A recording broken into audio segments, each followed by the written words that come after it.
Grammy Awards-winning singer Lisa Left Eye Lopez of the popular group TLC was killed in a car accident in Honduras. Death was both tragic and mysterious because she'd lost control of the car in broad daylight on a quiet country road. But all reports seem to suggest that she was fit and well at the time of the crash. All right. I just gotta tell you that I had a real frightening dream last night. I dreamed that I woke up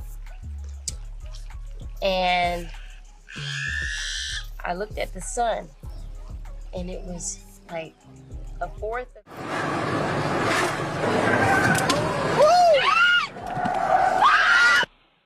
Sugar, how you doing? LA, all of you. Give them their money, Sugar. All of it. Y'all made $75 million and they only got 50. They're missing about $70 million of their...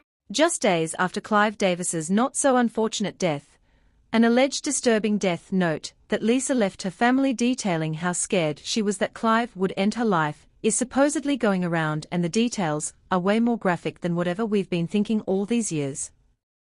It was no secret that Lisa was the most hot-headed member of TLC, and that eventually led to her having major issues with Clive.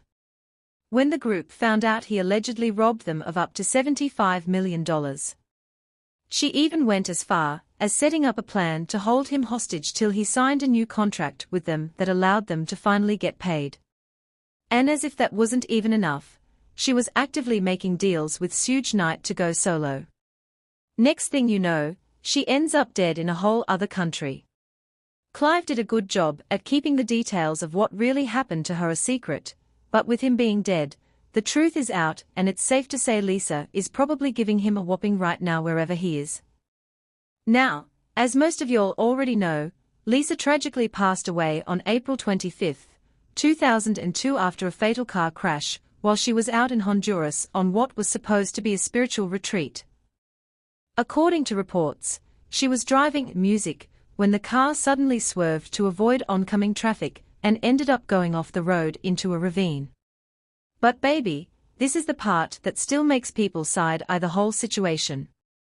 There were 7 other people in that car with her, including her own brother and sister, and somehow Lisa was the only one who didn't make it. And what makes it even more heartbreaking is that there's actual footage from inside the car right before everything happened. Lisa and her friends were filming, laughing, riding around, and then next thing, they were in an accident.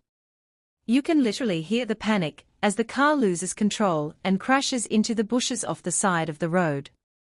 Screaming, apparently, Lisa had moved out to Honduras and was spending weeks deep in the jungle on this spiritual retreat, fasting, music, filming her documentary, clearing her mind, and really trying to reset her life. But what makes the whole accident feel so eerie to people isn't just that she was the only one who passed, or that it happened while she was in another country. It's the fact that Lisa had been openly talking about feeling like something was following her, and not just any random energy either. She specifically felt like death was around her. She believed some kind of spirit had attached itself to her, like it had chosen her. And what makes it even creepier is that just days before her own death, she had been filming the funeral of a little boy whose last name was also Lopez. He had been hit by a car, and Lisa felt like whatever spirit came for him may have gotten confused and was really meant for her. So, in her mind, it wasn't over. She felt music like that same dark energy was still circling, waiting to come back and collect her. And days later, she ended up dying in a car crash, too. I just thought I was going to die. I have premonitions, dreams. Music, think it's the energy in the air. These are the shoes that belong to the little boy. And his last name was Lopez. Ain't that something? I believe in death. We are almost there. I believe in transformation. We are almost there. I do believe that there is an afterlife. We all share the same space. So, music, no matter what form you may be in, here, not here, you may be dust. Music, we still share the same space. But here's where things get shady. Right before Lisa went on this trip, She Music had gotten into a really nasty back and forth with Clive Davis, which led to her dragging him to court, winning the case, and then making moves to go solo under a whole new other name, so he could stop eating off of her. But unfortunately for her, the people she went against made sure that never happened.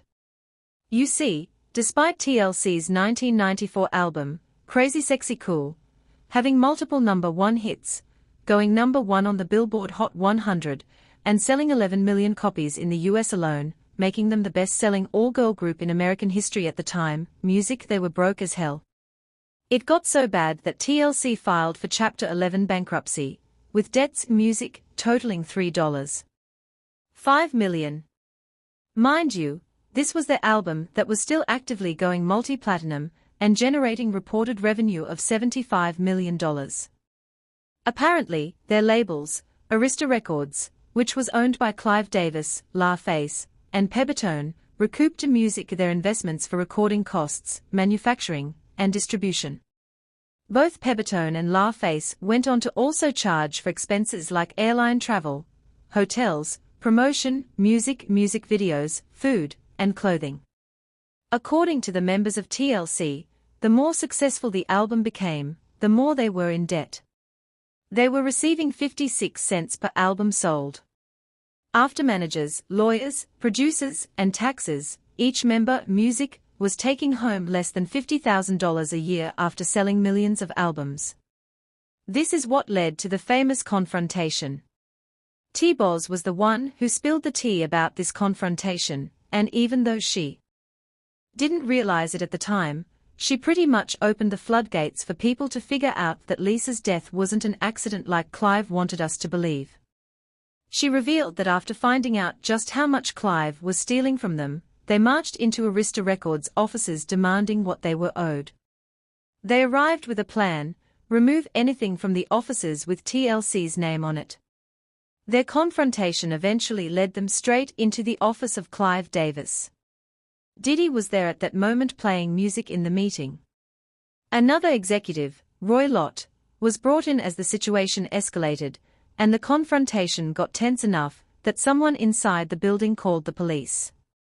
According to T-Boz's account, Lisa masterminded a plan to hold Clive hostage to demand the money they were owed, and Diddy tipped off the label snitching on them, and causing the plan to fail. They had generated on Crazy Sexy Cool $75 million, and they gave us $50,000 apiece. I was like, what the hell? So, of course Lisa was the ringleader. Like, we need to go get our money.